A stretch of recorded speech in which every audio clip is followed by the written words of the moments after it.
Let's discuss some of the challenges and problems.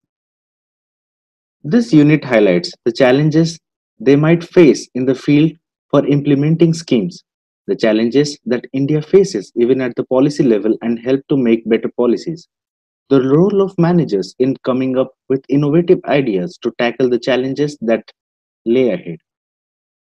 Challenges that lay ahead. Need for convergence of law and legislations. There exist too many laws, and this, in turn, dilutes the water issue. The coordination between departments or implementers and regulators are fragmented.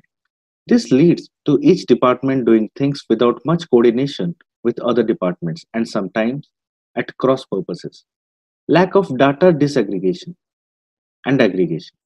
Data is produced by various bodies and at many times is contradicting.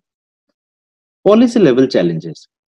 The robustness of WASH policies that were formulated in the last 15 years can be analyzed on the basis of the comprehensiveness of the policy document using the following four parameters: the beneficiary segments, the barriers faced by different segments, the strategies that would be used to improve outcomes, the type of outcomes that are adequacy, accessibility, affordability, quality, and safety.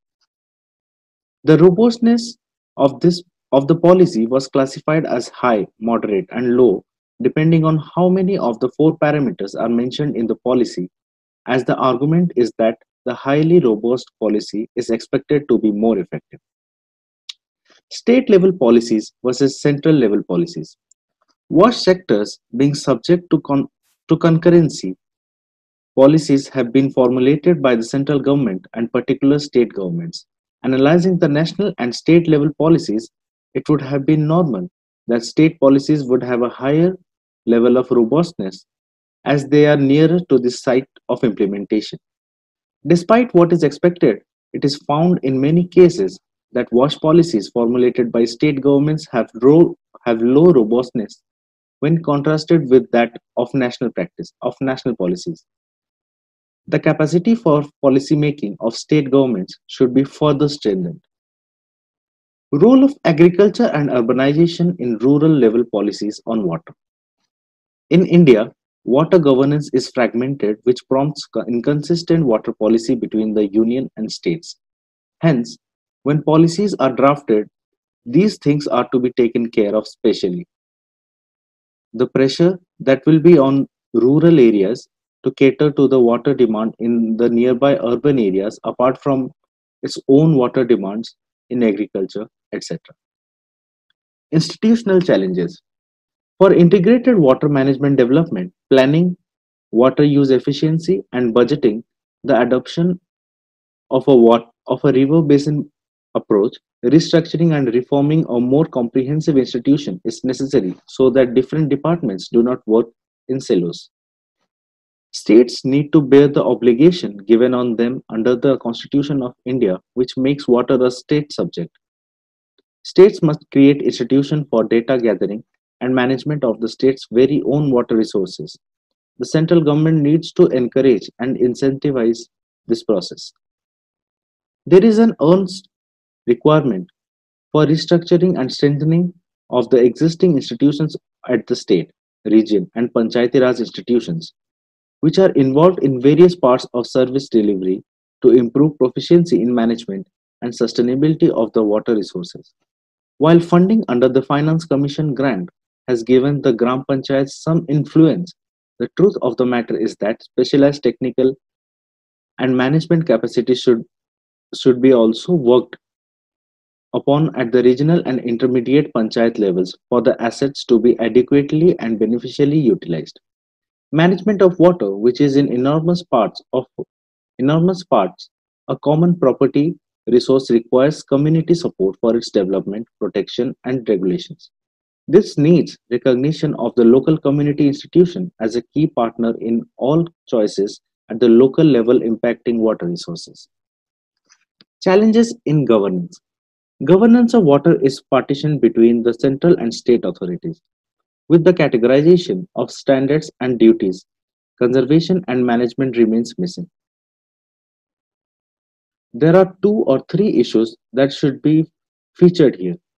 By and large, there is a frail political will in finding sustainable answers for water problems, and this is go prompts governance deficiency in water.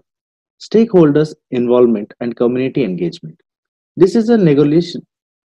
This is a neologism dependent on the influential ideal models in the social management of water. The hydraulic civilization hypothesis, the model of village republics. To lift the water trouble, they argue, community management must be participatory and the community as a whole should possess the project. The three inherent ideas are participation, water burden, ownership. Funding and financial investment challenges. Big ticket initiatives like provisioning of piped water in rural areas require a lot of funding. Hence, this involves corporate participating in setting up physical infrastructure in PPP mode along with the community. Local self-government or panchayat, as well as the block development office under the guidelines of World Bank and like undertaking metering and billing as it requires sustained involvement. But in order to sustain these projects successfully, it requires behavioral change, cooperation, trust amongst all the stakeholders.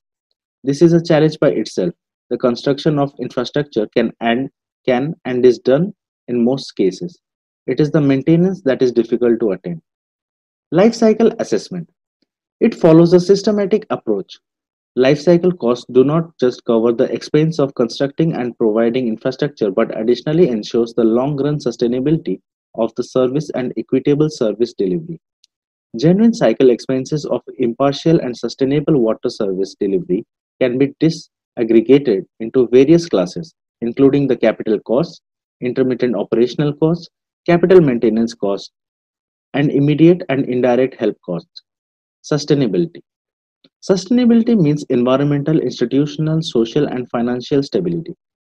Environmental sustainability mainly deals with source protection and safely in the long run, that's 10 to 15 years. Financial sustainability is very important in a project, as even if the project is too good in other parameters, if financing aid is done only for the short term, the sustainability of the project is itself questioned. Cost efficiency. The costs and the service levels in the provision of drinking water vary across the regions as well as across villages, and understanding these variations is very important for policy planning.